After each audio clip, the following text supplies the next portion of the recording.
Eles estavam de viagem, chegando. A Paloma vai fotografar aí, Paloma. Que joia. Marcos teve a grande alegria de conhecer a Cristo. Tem quantos anos, Marcos? Uns 13 anos. E vinha já orando pela família e tal. Depois veio a Cristina. Há 2 anos, converteu-se a Cristo Jesus. Depois veio o papai, converteu-se nos últimos momentos. E agora chegou a vez da mamãe. Irmã Maria José, que bênção ter você aqui, que alegria. Grande milagre, gente. O Evangelho é o poder de Deus para a salvação de todo aquele que crê. Não pense que alguém é mais forte do que o Evangelho. Deus sempre é maior.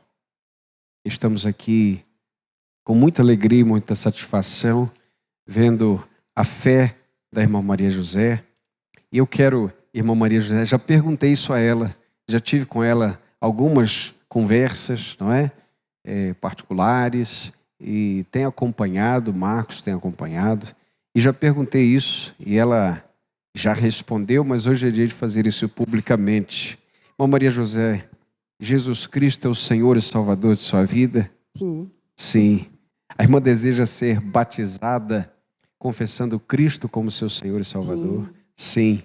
O Marcos conseguiu ali redigir e captar algumas frases que pudessem traduzir a fé da nossa irmã, e ela tem se recuperado de uma enfermidade, não é, Marcos? Aos poucos a cognição está voltando, e ela, depois de ouvir aquilo que está posto ali, é também em concordância, que nós estamos lendo isso, é concordância do coração dela. Eu vou pedir ao Marcos que leia aí, Marcos. E é claro que ela já professou, não é, a fé, dizendo sim ao Senhor, mas aqui está um registro. Ok. Vou passar esse privilégio para minha irmã, que é na voz feminina. Voz feminina, tá certo. Tá certo. Que bom, Cristina. Amém. A paz do Senhor. Amém. Profissão de fé. Eu, Maria José Abreu Pereira, confesso aos meus 81 anos de idade que sou uma pecadora e careço da graça de Deus para que meus pecados não me condenem no juízo final. Entrego hoje meu testemunho público daquilo que já aconteceu em meu coração, ou seja, que Jesus Cristo é o meu Salvador, é o meu Senhor. Renuncio a toda uma vida de idolatria, confiante de que todos os meus pecados foram cancelados por Jesus na cruz. Amém. Amém. Amém. Quero pedir então uma proposta para que batizemos no dia de amanhã, permitindo o Senhor nosso Deus, a nossa irmã Maria José, recebendo-a no corpo de Cristo, na expressão dessa igreja local. Peço então uma proposta dos irmãos. Proposto e apoiado, os favoráveis digam amém. Amém, irmã Maria José? Que bênção, hein? Glória a Deus. Está feliz. Deus é bom, não é? Vamos orar, meus irmãos. Senhor, o Senhor faz maravilhas. Do Senhor é o poder de converter os corações. E nós estamos hoje aqui, nosso Deus, reconhecendo isso mais uma vez. Nós te louvamos, Senhor, pela vida da nossa irmã Maria José. Pai, obrigado porque o Senhor traduziu no coração dela, pelo poder do teu Espírito, o Evangelho. E hoje estamos reconhecendo como igreja esta fé. Firma, ó Deus, os passos da tua filha e em todo tempo esteja sobre ela. Obrigado, ó Deus, pela vida do Marcos, pela vida da Cristina, seus filhos, porque o Senhor também os salvou. Obrigado, ó Senhor, porque o Evangelho alcançou essa família poderosamente. Nós te louvamos pela vida de seu pai também, que pôde receber do Evangelho da Graça. Louvamos o teu nome agradecidos em nome de Jesus. Amém. Proposta por encerramento. Proposto e apoiado. Amém. Amém. Deus abençoe, Cristina, que bom. Amanhã estaremos lá. Deus abençoe. Deus abençoe, Marcos. Que bênção. Registrou aí, Paloma? Joia. Que bom.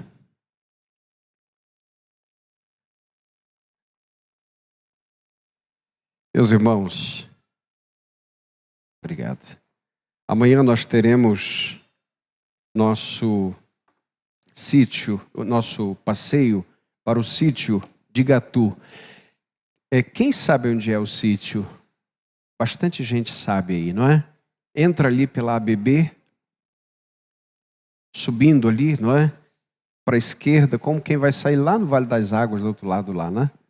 Bom, eu acho que é possível termos o localizador para quem não sabe também, tá? 8h30, amanhã estaremos aqui, 8h30 da manhã. Você vai tomar um café em casa, vai vir para cá, tá?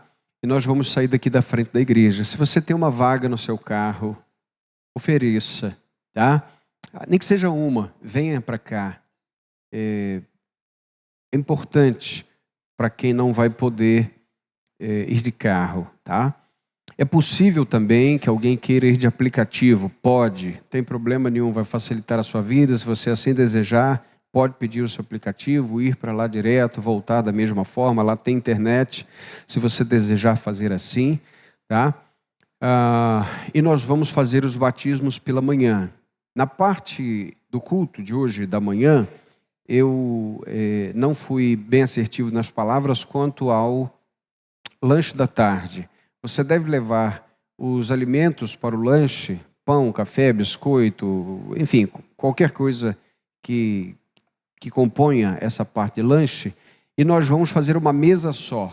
Eu tratei de se reunirem e tal, pensando, e quem sabe, em alguém que tivesse de sair um pouco mais cedo e tivesse de lanchar antes. Mas a ideia é que nós, em determinado momento, talvez perto das 4h da tarde, possamos lanchar juntos, colocar a mesa para todos comerem, tá bom? E eu acho que vai ser uma grande bênção para nós lá, tá, gente? O almoço, a igreja está oferecendo a todos no desejo que todos possam ir, tá? A igreja também está investindo no sítio, a igreja está pagando e o irmão também que está nos recebendo lá está fazendo da melhor maneira possível, porque é para nós, e a gente louva a Deus por isso. Portanto, meu irmão, minha irmã, não tem razão a não ser que sejam suas particulares que você esteja lá, tá? Eu tenho certeza que vai ter comida para todos, vai ter alimento para todos, vai ter alegria demais sobrando da parte de Deus para nós, tá bom? Vai ser uma bênção, vamos ter batismos, enfim, vamos fazer um culto logo na parte da manhã, vamos chegar lá, fazer o culto, fazer os batismos e depois a gente está liberado para aproveitar o lugar que é muito bonito, tá? Ideal para encontros como o de amanhã. Tenho certeza que vai abençoar muito a vida de vocês. Eu quero reforçar aqui o pedido que fiz pela manhã, a orientação, né? Na verdade não é um pedido, é uma orientação, e eu espero que você entenda isso, tá? As irmãs, muito cuidado, se você for tomar um banho, toma um banho como uma menina de Jesus, como mulher de Jesus, tá? Cuidado com a roupa, cuidado, seja decente. Os homens também, porque tem os homens também, não é? Que, então, fica direitinho, bota um shortão legal. Shortão, tudo bem, gente? Short, vai de short. Não precisa ir de sungas adeptos, essas coisas. Não precisa. Vai de short, tá certo? Fica legal para todo mundo, tudo jóia, fica tudo bem, tá? Aí fica todo mundo feliz. Amém, gente? Quem está pronto para a palavra? Deus é bom. Até aqui nos ajudou o Senhor. Na semana passada nós terminamos uma série de mensagens em Atos dos Apóstolos. E foi uma grande bênção para o meu coração e para o nosso coração. Foram 54 domingos pregando Atos dos Apóstolos. E eu tenho certeza que nós ficaríamos muito mais tempo, mas há tantas coisas na palavra de Deus e às vezes, queridos, parece tão pouco o tempo que nós temos aqui, que nós queremos descobrir mais coisas, escavar mais detalhes da palavra, e há tantos tesouros nesse santo livro que nós ficamos ávidos por descobrir mais e mais coisas. Eu quero hoje trazer mais uma mensagem da série chamada Epitáfios, mas eu quero avisar os irmãos que a partir de junho, permitindo o Senhor, onde começa um novo ciclo, um novo trimestre de pregações, nós vamos, permitindo o nosso Deus, começar uma série em Marcos, no Evangelho de Marcos. Então nós vamos fazer a exposição desse Evangelho. Nós faremos simultaneamente também em duas das nossas congregações, em Boa Família e em Ervália. Então, permitindo o Senhor, esses três ambientes estarão pregando o Evangelho segundo escreveu o evangelista Marcos. E hoje nós temos a oportunidade de recorrer uma vez mais a uma série dessa mensagem, uma mensagem dessa série. Eu quero convidar você a que abramos juntos a palavra de Deus no livro dos Reis, no capítulo 18.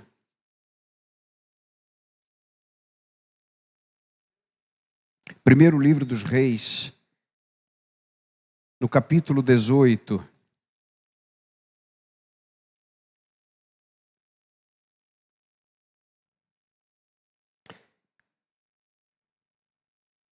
Eu quero trazer para vocês o epitáfio de um homem chamado Obadias.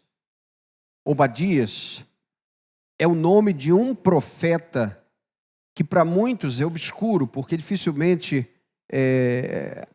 alguém leria prioritariamente Obadias quando abrisse a palavra de Deus pela primeira vez. Mas é claro, todo crente que tem um pouquinho mais de tempo de igreja já deve ter lido o profeta Obadias, mas não é esse Obadias aqui, ok? É outro Obadias. Então eu quero deixar isso bem claro.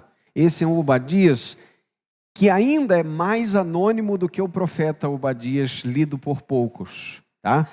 Então veja, nós temos uma preciosidade aqui, que é o epitáfio desse homem. E se nós pudermos, ou se nós pudéssemos identificar o túmulo dele, e se nós pudéssemos ainda ter autorização de colocar lá uma frase, nós certamente colocaríamos o que está no primeiro livro dos Reis, no capítulo 18, no versículo 3, que diz: Acabe chamou Obadias, o mordomo, e o texto diz: Obadias temia muito o Senhor. Vamos repetir juntos. Obadias é um bom epitáfio? Que bênção. Obrigado, nosso Deus, pela tua santa e bendita palavra. Hoje, mais uma vez, nós rogamos a assistência do teu Espírito Santo, para que o nosso coração seja profundamente tocado, alcançado, ó Deus, pela tua palavra, em nome de Jesus. Amém. É possível temer a Deus e obedecê-lo mesmo no meio de uma geração perversa. Vou repetir, grave isso. É possível temer a Deus e obedecê-lo mesmo em meio a uma geração perversa. Bem, deixa eu lhe dizer, primeiro livro dos Reis, dentre tantas histórias, relata para nós a história de um profeta chamado Elias. Elias é um profeta usado de maneira muito poderosa por Deus no Antigo Testamento.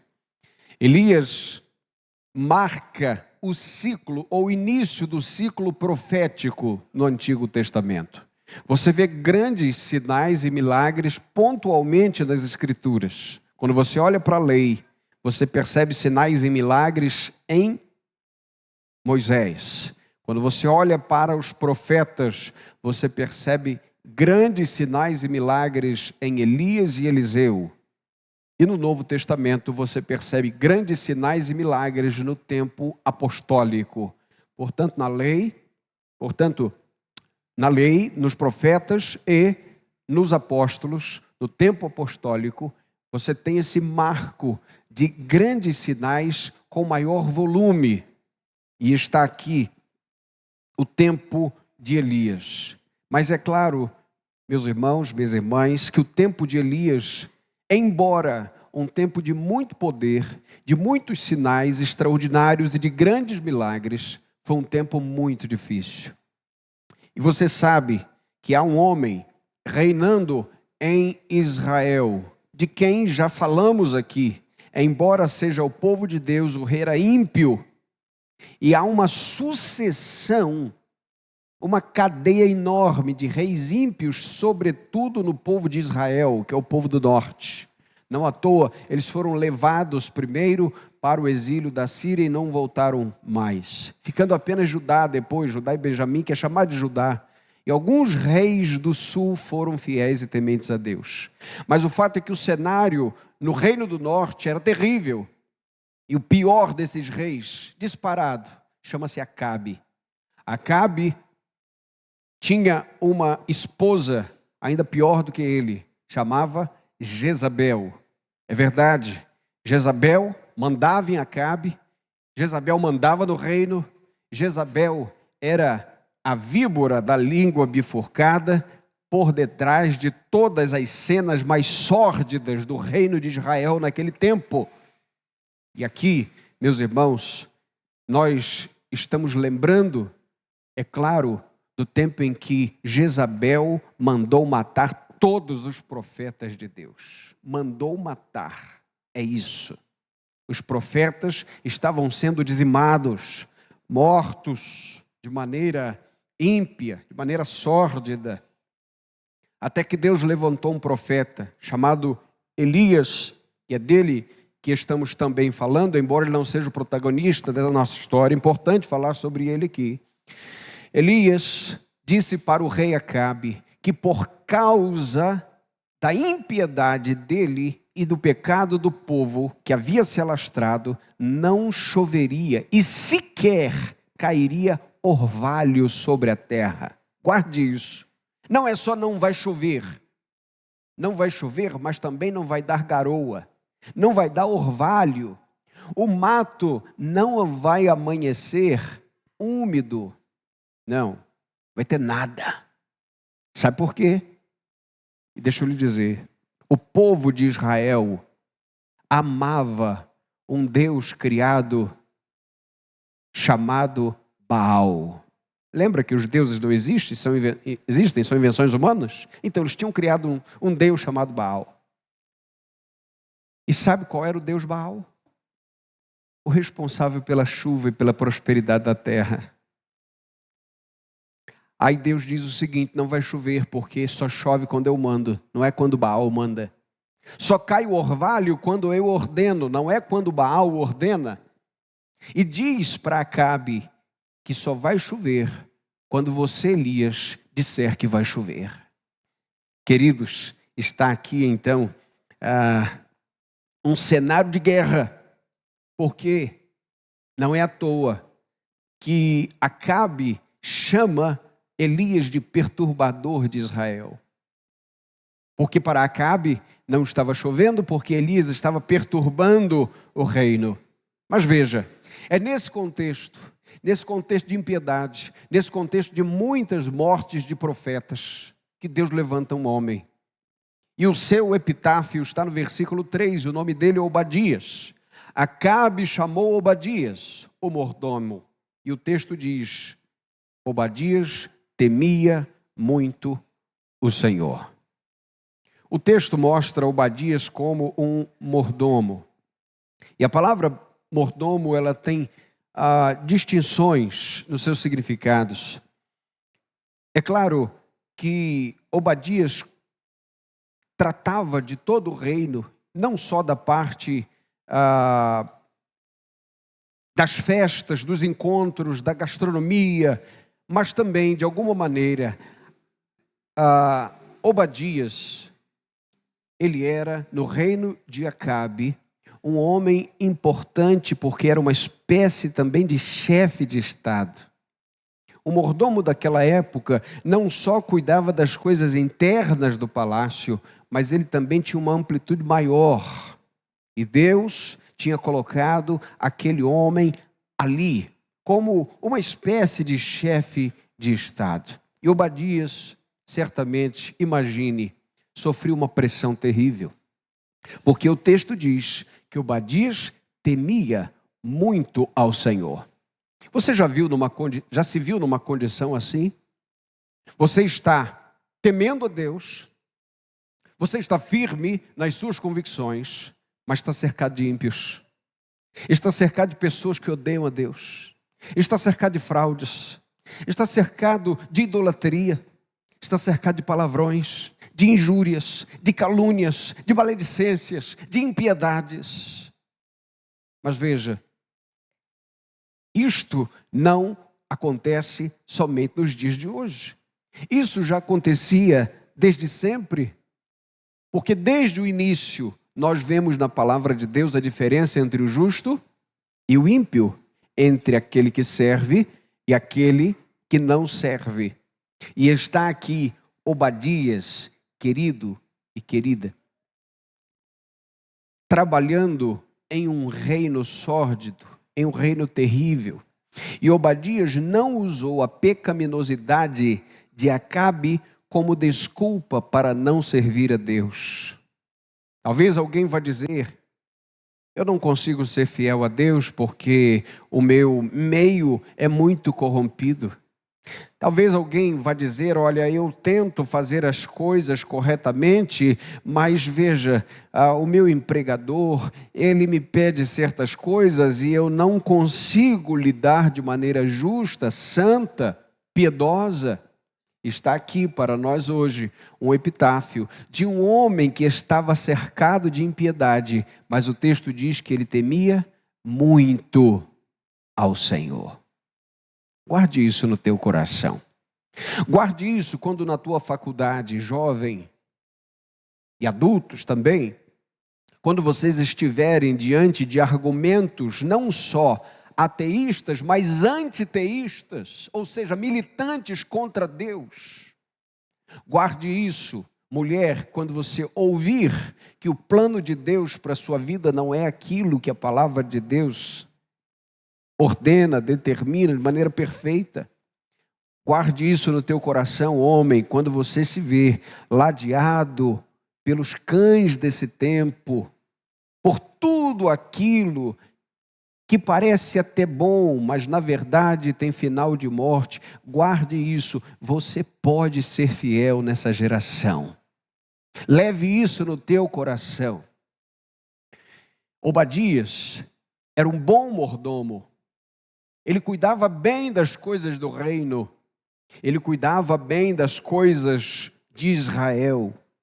E ele não dependia da piedade de Acabe para que ele fosse piedoso. Isso nos lembra as palavras de Paulo aos Colossenses no capítulo 3, quando ele disse, dos versos 22 a 25, ouça, escravos, e veja, deixa eu já abrir um parêntese, Paulo não está legitimando a escravidão de seu tempo. Paulo não está dizendo, parabéns, vocês têm escravos, não. Paulo está dizendo, vocês estão numa conjuntura que vocês não conseguem mudar ainda. E então tem uma palavra para vocês que servem dessa forma. Ouça, escravos, obedecei em tudo a vossos senhores deste mundo, não servindo só quando observados, como quem quer agradar aos homens, mas de coração íntegro, temendo o Senhor. E tudo quanto fizerdes, fazei de coração como se fizesseis ao Senhor e não aos homens, sabendo que recebereis do Senhor a herança como recompensa. Servi a Cristo, o Senhor. Agora ele dá uma advertência e dá um aviso para aqueles injustos, pois quem faz a injustiça receberá a paga da injustiça que fez, não importa quem seja. Paulo não está dizendo, obedeçam incondicionalmente, mesmo que eles mandem que você peque. Não é isso. Paulo está dizendo, cumpra as funções de maneira correta, para que o teu Deus seja glorificado, porque o teu Senhor, antes de ser um Senhor humano, é um Senhor que está no céu. Faça o teu melhor trabalho e Deus será glorificado na sua vida. Assim era Obadias. Obadias, um servo em um reino ímpio. O epitáfio diz, temia muito ao Senhor. Mas deixa eu lhe dizer, no segundo movimento do texto, a explicação desse epitáfio. E eu quero trazer 3 explicações importantes aqui. E a primeira é que Obadias temeu a Deus incondicionalmente. Temeu a Deus incondicionalmente. Veja o verso 4 aí, a sua Bíblia está aberta certamente, você está com marca-texto, está com a caneta, um papel do lado, está anotando tudo para compartilhar no seu trabalho, na sua faculdade, com as pessoas que te cercam. Depois você vai mandar o link da mensagem. Você é um evangelista nato, eu tenho certeza. Deus está levantando o seu coração para isso, por isso fique a postos. Ouça o que diz o verso 4. Pois quando Jezabel exterminou os profetas do Senhor. Essa frase é o contexto onde está Obadias. Obadias está num contexto onde Jezabel extermina os profetas, onde os fiéis a Deus são execrados, onde os que obedecem a Deus perdem as suas posições, perdem as suas regalias, perdem os seus cargos, os seus trabalhos e, via de regra, por vezes, perdem a sua vida. Está aqui o contexto. O fato é que se você toma o verso 3 e o início do verso 4, você percebe um grande desafio, temer muito a Deus, num tempo onde os servos de Deus que o temem estão com a sua vida, sua cabeça a prêmio. Perceba então que sim, mais adiante você percebe que Obadias tem certos receios e certos medos. É verdade. Mas o primeiro temor dele é o temor a Deus. O que mais treme seu coração é obedecer o Senhor. O que mais pulsa nos seus pensamentos, mesmo cercado ali num contexto tão complicado, é temer a Deus acima de todas as coisas. E eu vou lhe dizer, nós estamos hoje numa era, a era dos conselhos. Todo mundo quer dar um conselho hoje, gente. Você tem canais de internet aos milhares de conselhos dos coaches e companhias. Você tem muitos dizendo faça isso, faça aquilo. Mas agora há pouco, como disse o Esdras, aquele que tem o Espírito Santo de Deus tem sabedoria. Por quê, gente? O temor do Senhor é o princípio da sabedoria. Você pode encontrar em livros muita coisa. Você pode ter uma estante repleta de livros, tomara que você invista nisso. Mas veja, se você não investe tempo ouvindo o Senhor e tendo a orientação do Espírito Santo de Deus, você ainda não encontrou a profundidade da sabedoria para a sua vida. E assim estava Obadias. Por quê? Porque ele temia muito ao Senhor. Quem teme muito ao Senhor sabe sempre o que fazer. Vamos repetir isso.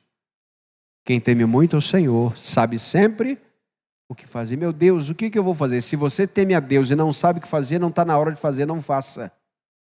Que passo que eu vou dar, meu Deus? Não sei, então não dê. Não dê um passo porque as pessoas estão dizendo para você dar um passo. Não tome uma decisão porque as pessoas estão exigindo para você uma decisão. Aquele que tem o Espírito Santo, aquele que é salvo por Jesus, aquele que teme a Deus, já tem a sabedoria do alto. Quando calar, quando falar, quando avançar e quando não avançar. Portanto, veja aqui, meu irmão e minha irmã, Obadias temeu a Deus incondicionalmente num tempo difícil. Segundo lugar, por que Obadias tem esse epitáfio? Porque ele agiu corajosamente. Veja o versículo 4 ainda. Pois quando Jezabel exterminou os profetas do Senhor, Obadias tomou 100 profetas e os escondeu, 50 numa caverna e 50 em outra. Agora veja, meu irmão, minha irmã. A esposa do rei, a rainha, está matando os profetas. O rei está certamente aprovando tudo isso. E agora o mordomo no reino está escondendo aqueles a quem o rei está procurando. Ele está colocando a sua cabeça a prêmio. Ele está colocando o seu cargo a prêmio. Ele está colocando sua vida em risco, a sua segurança pessoal. E veja, ele está agindo de maneira politicamente incorreta para resguardar a vida de um colegiado de profetas. Isso nos importa muito aqui. Isso nos importa porque assim Deus requer de nós coragem para dizer não ao mundo quando eles querem que digamos sim. Coragem para perder os benefícios e os padrões e os prestígios que o mundo nos oferece ao preço de negarmos a nossa fé. Este homem agiu corajosamente. Este homem, se estivesse, por exemplo, numa faculdade, não se importaria em defender a sua fé diante de uma pergunta sobre a sua fé, mesmo que ele pudesse tirar uma nota baixa. Ou quem sabe ser demitido da sala de aula. Deixa eu lhe dizer, meu irmão, você pode perder um dia de aula, pode perder uma matéria, você pode perder um ano do seu estudo, quem sabe perder os 4. Mas você não pode perder a postura de um embaixador da parte de Cristo. Você pode perder o emprego, você pode perder tudo ao seu redor. Se você não perdeu o temor, você não perde a coragem. É importante que saibamos disso aqui. Perceba que a explicação desse epitáfio é que ele teme incondicionalmente, mas ele também age corajosamente. Mas há uma terceira razão pela qual esse epitáfio acontece. E existe. Ele trabalhou arduamente. Trabalhou de que maneira, gente? Arduamente. Veja o versículo ainda 4, mas também o versículo 5. O texto diz, permita-me voltar ao 4. Pois quando Jezabel exterminou os profetas do Senhor, Obadias tomou 100 profetas e os escondeu, 50 numa caverna e 50 em outra, e os sustentou, lê comigo, com alimento e água. Ok, e os sustentou com alimento e água. Em condições normais, sustentar 100 pessoas de maneira extraoficial já não seria fácil, concorda? De onde é que está vindo esse dinheiro? De onde é que está vindo esse recurso? De onde estão vindo esses alimentos? Que não é simplesmente jogar dentro de uma caverna a carne crua e dizer se vira por aí. Não, calma aí. Tem muita coisa acontecendo aqui. Em condições normais, isso já seria um grande desafio. Mas nós não estamos falando de condições normais aqui. Nós estamos falando de uma terra árida, seca, infrutífera, imprópria para o plantio, para a colheita, e já não chove há 3 anos e nem o orvalho visita a terra durante a noite. Não há comida e não há água. Perceba, Obadias está alimentando 100 pessoas em 2 cavernas distintas, e certamente isso não ficava perto do seu trabalho. Ele trabalhou a beça. E eu gosto disso. Porque nos ensina que no reino de Deus tem trabalho para todo mundo quando a gente quer trabalhar. No reino de Deus ninguém fica à toa. Perceba aqui que trabalho precioso e anônimo. Ninguém está vendo Obadias, até porque exige-se do trabalho de Obadias que ele seja secreto. Quantos trabalhos nossos têm a exigência do secreto entre você e Deus? E quantos deixam de fazer exatamente porque ele tem como exigência ser secreto?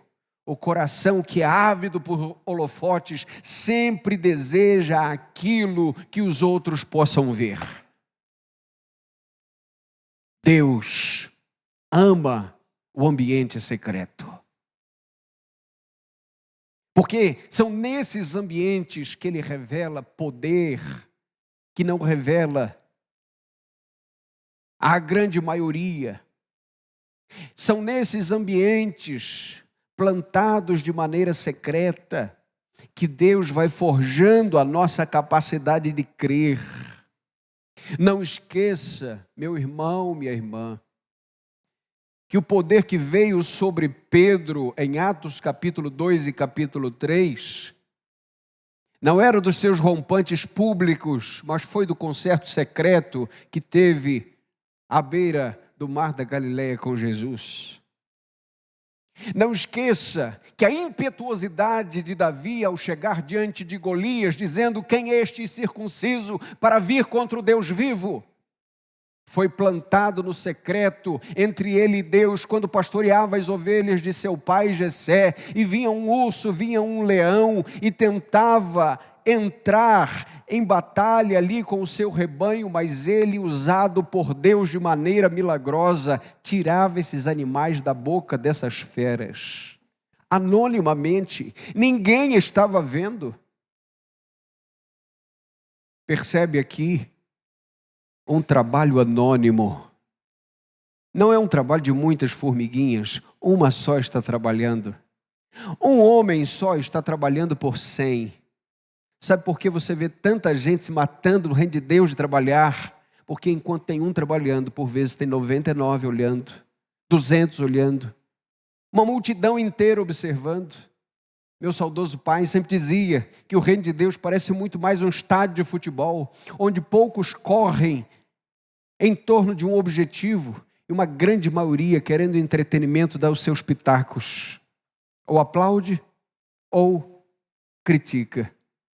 E ali, naquela miríade de observadores, você tem excelentes juízes, porque todo mundo sabe julgar os juízes. Que foi errado, que foi correto. Ali tem uma miríade de treinadores de futebol. Ele vai dizer que o treinador não fez certo, que não fez isso. E tem também especialistas no próprio futebol, porque eles vão dizer, ele não chutou corretamente, ele não passou a bola no horário que devia, mas coloque eles no campo. Compreenda, meu irmão, minha irmã. Às vezes tem alguém fazendo com todo esforço alguma coisa e não sai da maneira que você acha que deveria.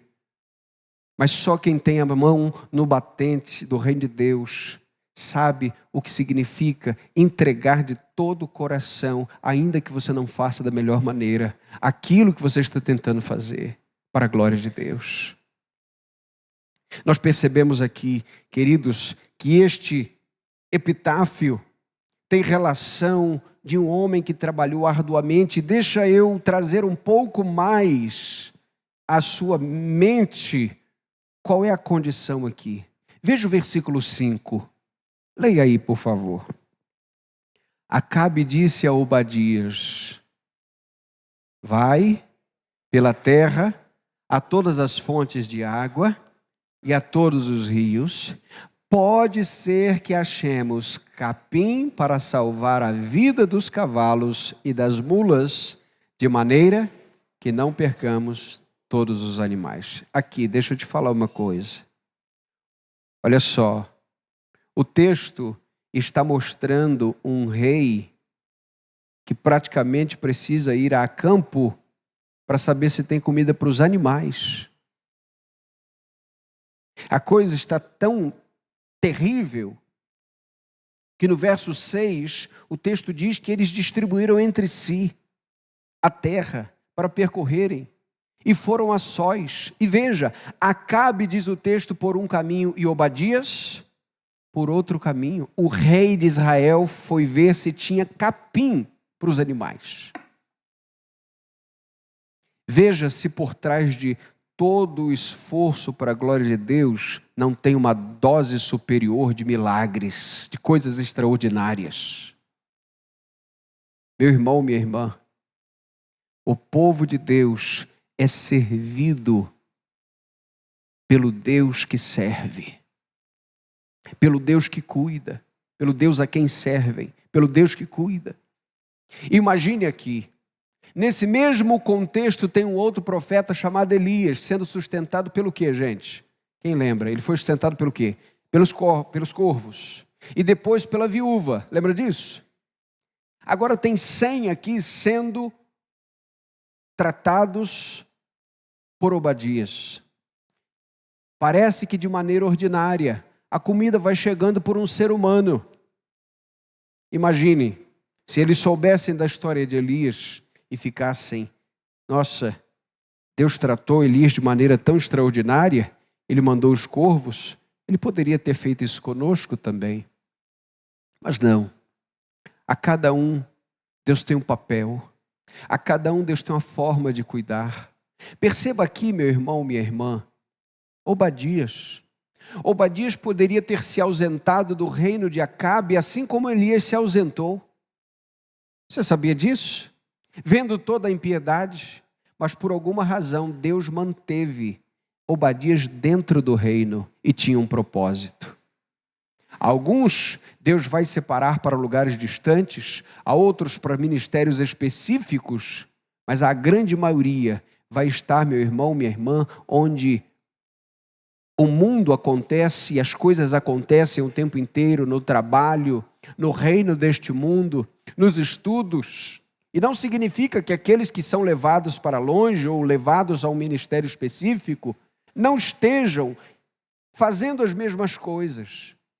Mas o que quero dizer é que diante disso, nós temos a certeza de que Deus trabalha com todos os seus servos para a sua glória. Obadias não era um profeta. Obadias não era um rei. Obadias era um mordomo do rei Acabe, do reino de Israel.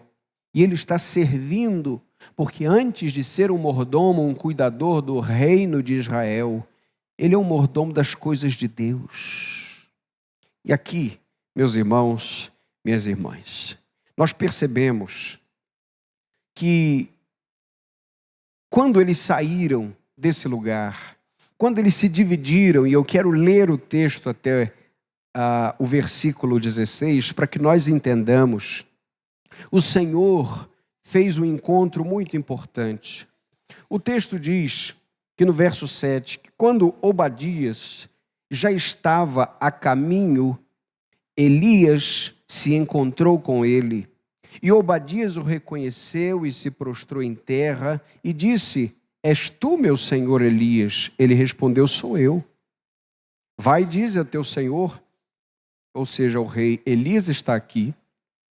Ele, porém, disse: o que te fiz de errado para entregares teu servo na mão de Acabe para ele me matar? Tão certo como vive o Senhor teu Deus, não há nação nem reino onde o meu Senhor não tenha mandado te procurar. Quando eles diziam: aqui não está, ele os fazia jurar que não haviam te achado. Agora tu dizes: vai e dize ao teu senhor, Elias está aqui. Poderá acontecer que quando eu te deixar, o Espírito do Senhor te levará não sei para onde, e quando eu der a notícia a Acabe, e ele não te achar, me matará. Mas eu, teu servo, temo o Senhor desde a minha juventude. E agora ele vai relatar para Elias: por acaso não disseram ao meu senhor o que fiz quando Jezabel matava os profetas do Senhor? Como eu escondi 100 dos profetas do Senhor, 50 numa caverna e 50 em outra, e os sustentei com água, com alimento e água? Agora tu dizes: vai, diz ao teu senhor, Elias está aqui, ele me matará. Então Elias disse: tão certo como o Senhor, como vive o Senhor dos exércitos, em cuja presença estou, que hoje mesmo eu me apresentarei a ele. Leamos juntos o verso 16. Então, Obadias foi encontrar-se com Acabe e lhe contou isso. E Acabe foi se encontrar com Elias. Aqui já outro momento, outra cena, outros protagonistas.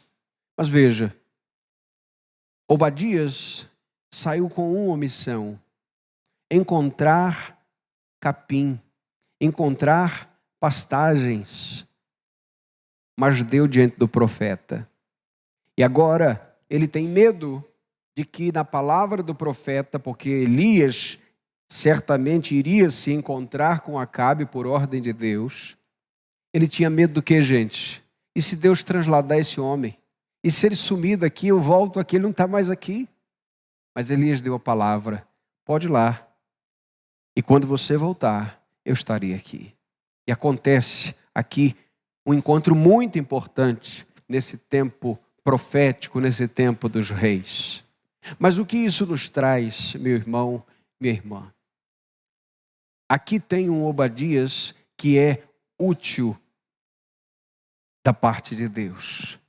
Perceba que ele sai para fazer um trabalho comum, mas no meio do caminho ele encontra um trabalho visivelmente espiritual para fazer. Pode ser que você tenha saído para trabalhar. Seu trabalho comum, sua vida comum, o seu escritório comum, sua confecção, a sua cadeira, seja o que for. E de repente no meio do caminho a coisa muda. A direção muda. Deus muda os seus planos, Deus muda os seus projetos, Deus muda a sua fala. E você começa a compreender que naquele dia o Senhor vai requerer de você outra coisa. Você tem essa sensibilidade?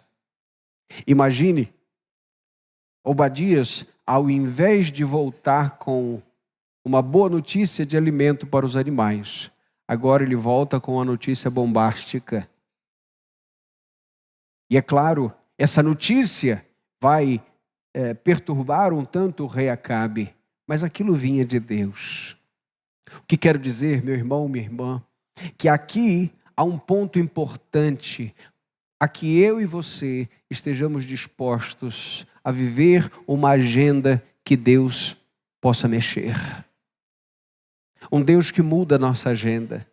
Um Deus que muda, por vezes, o trilho do nosso trabalho e que nos surpreende sendo muito mais úteis, nos fazendo muito mais úteis com aquilo que Ele propõe de maneiras circunstanciais, com aquilo que faríamos em nosso trilho comum.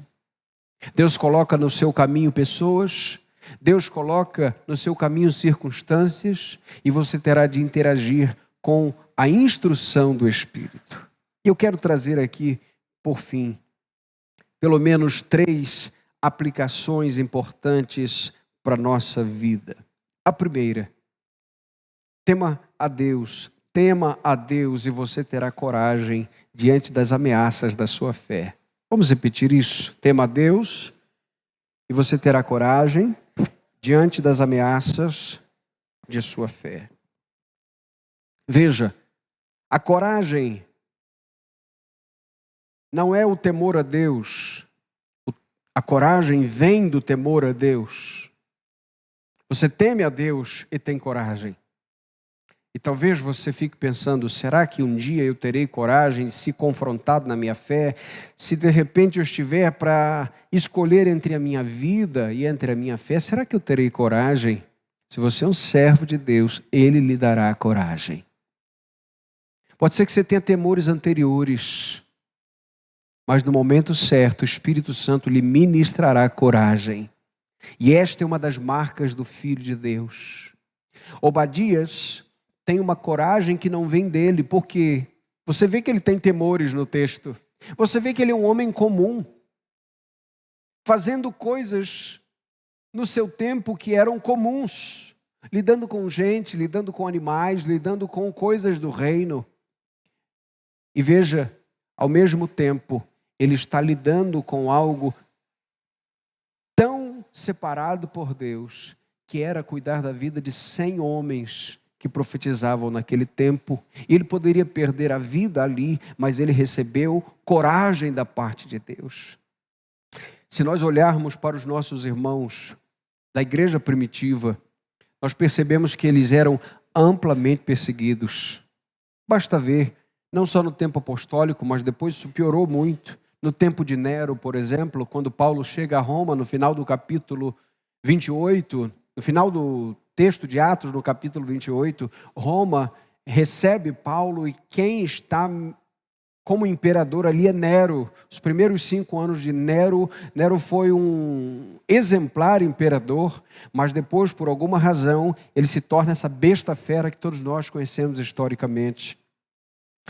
A palavra de Deus nos mostra isso com clareza, mas a história também nos mostra que a partir disso a igreja perseguida, a igreja primitiva foi perseguida.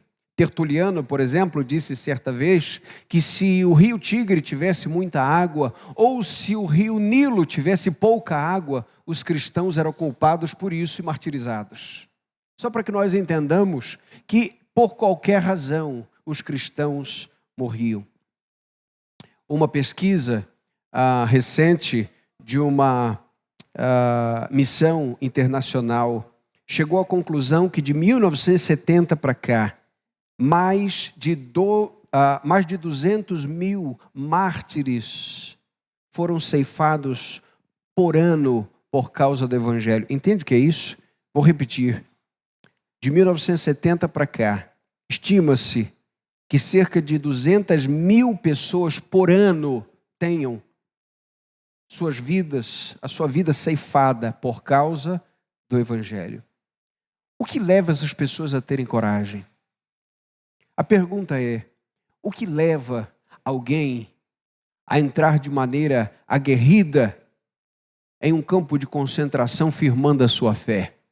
Aliás, se você deseja ler um bom livro sobre isso, leia da editora Fiel, de Aralan Popov, Torturado por Sua Fé. Eu li esse livro em pouco tempo e impactou por demais a minha vida. Leia biografias, é importante, para que você entenda que homens comuns e mulheres comuns foram usados de maneira poderosa e impactante da parte de Deus. Portanto, veja, nós entendemos, queridos, que o reino de Deus, ele avança contra o reino das trevas, e diante disso, você precisará ter temor do Senhor, e se você tiver temor, você terá coragem. Francis Schaeffer escreveu certa vez que os cristãos nunca foram perseguidos porque adoravam a Jesus. Roma sequer estava aí para que eles adorassem a Jesus ou não. A grande questão é que esses homens e mulheres que adoravam a Jesus colocavam o reino romano de cabeça para baixo, o reino dos fariseus de cabeça para baixo. O que nós entendemos, portanto, queridos, é que aqueles que servem a Deus sempre serão vistos como rebeldes deste tempo pecaminoso. E você sabe que as coisas estão invertidas. E você sabe que hoje, por exemplo, cachorros, pets, são mais amados e bem tratados do que pessoas. Você sabe que nós estamos vivendo em tempo assim. Você sabe que quando um homem diz, eu tenho apenas uma mulher, a minha esposa, eu tenho a minha prole, a minha família, ele está sendo taxado como qualquer coisa, menos como um homem de valor. Você sabe que os tempos estão assim. Você sabe que quando alguém não entra numa fraude, quando alguém não faz um esquema esquisito, estranho, ele está sendo visto como aquele que está estragando o cenário. Você sabe que as coisas estão invertidas assim. Mas se você teme a Deus, você terá coragem de dizer não para tudo que desagrada a Deus. Você deseja isso? Você deseja que no teu túmulo esteja lá, temeu muito a Deus? Melhor do que isso, deixa eu melhorar. Você deseja ouvir, servo bom e fiel, entra no gozo do teu Senhor? Não, você não está sendo salvo pelos seus méritos, nem pela sua conduta, mas o Deus que salvou você te dá ousadia, poder e coragem para conduzir a sua vida conforme Cristo ordenou. Compreenda que uma causa e a outra é o efeito. Portanto, a primeira aplicação é tema a Deus e você terá coragem mesmo diante das ameaças da sua fé. Você está sendo ameaçado a perder o emprego por sua fé, por sua conduta? Está ameaçado a perder relacionamentos por sua conduta cristã? Está sendo ameaçado a perder prestígios, convivências? Parabéns, seja bem-vindo àqueles que são perseguidos por causa da justiça. Vá até o fim, Deus vai honrar a sua vida. Segunda aplicação, tema a Deus em meio aos perversos e você não será um deles. Vamos repetir isso, gente. Tema a Deus em meus perversos e você não será um deles. Vamos relembrar o Salmo primeiro. Eu começo, vocês continuam. Bem-aventurados.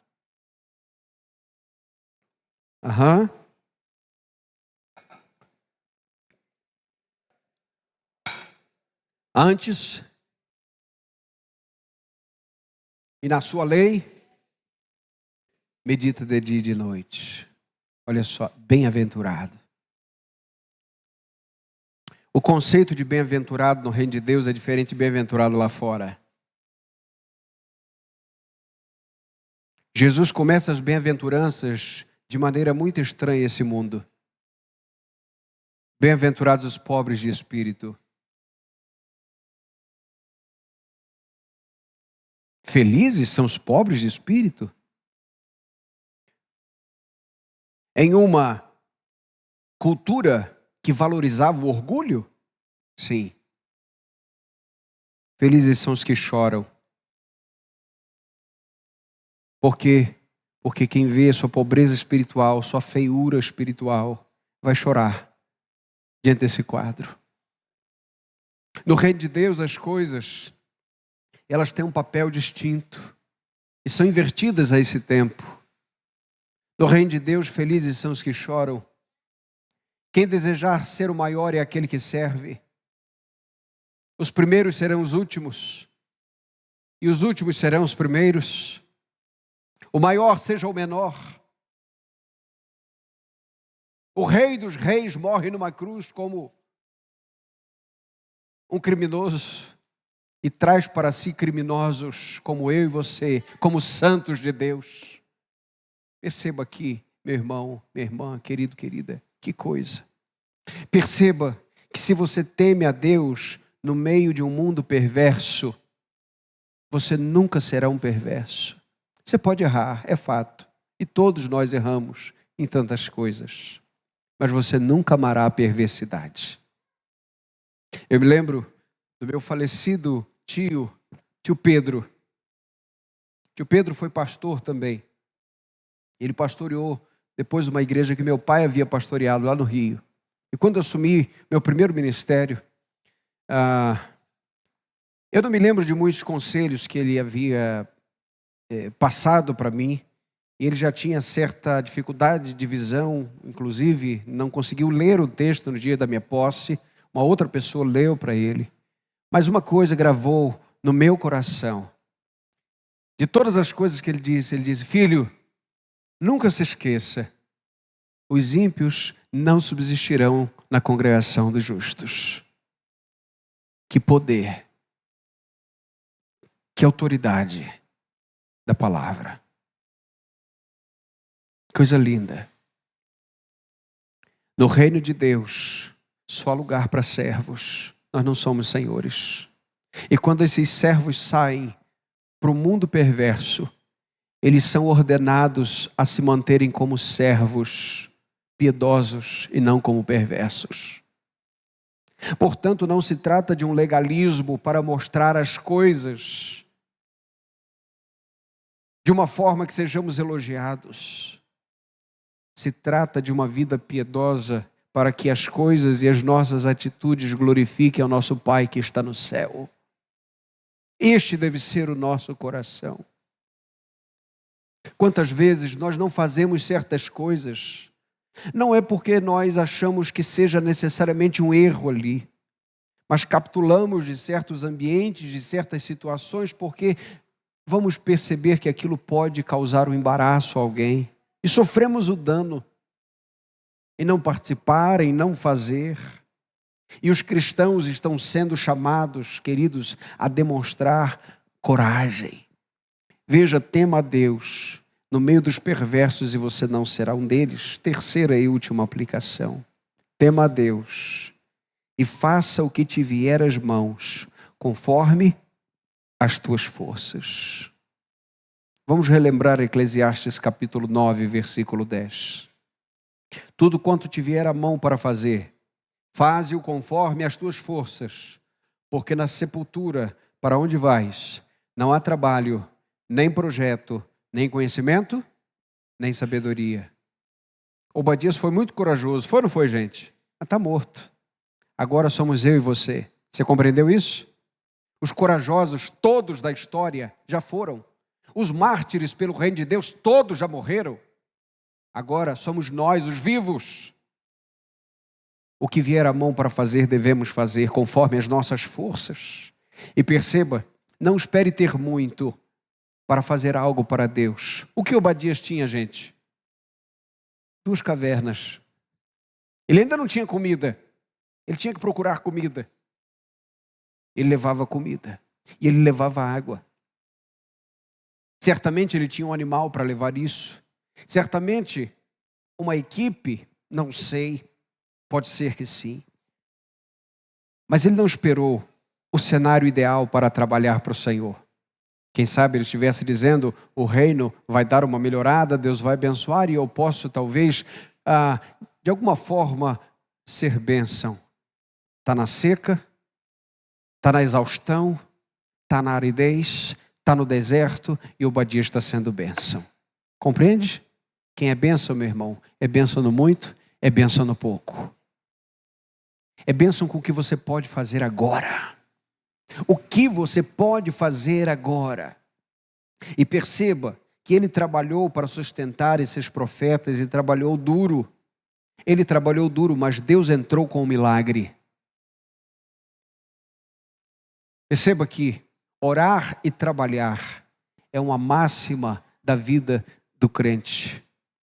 Não pense, meu irmão, minha irmã, que Deus vai fazer grandes milagres na sua vida se você não segurar a mão no arado, sem olhar para trás. Se você não olhar adiante e encarar os desafios do reino de Deus.